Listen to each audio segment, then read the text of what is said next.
because we're coming from thought forms, we think we, the head's always taking over. So we think we can kind of somehow explain it. So that's why we do what we do in our tiny space.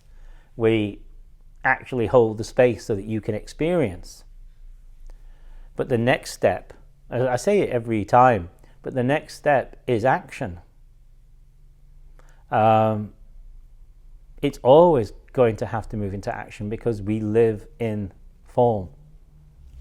So we cannot be scared of the duality, but we unify the duality or hold it with our wholeness. And so we see where we're seeing from. And that changes everything. I hope that makes some sense to you. When it comes to action, again, you hear the voice in the head that says, but I can't, and I am only I'm only a doctor, I'm only a nutritionist, I'm only a taxi driver, I'm only a realtor, I'm only a person who, has never really worked, and I've let the world unfold in this way, or whatever. We are. And yet we are. And there isn't anybody else.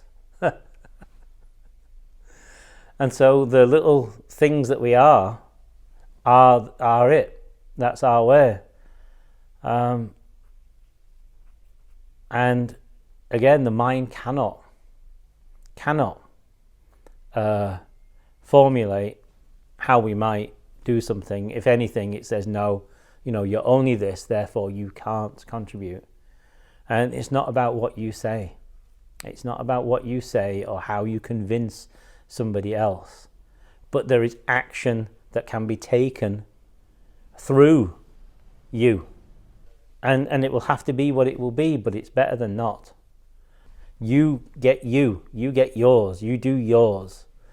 And let that be. Dedicate it to the work of presence in your life. You don't need to say a word to anyone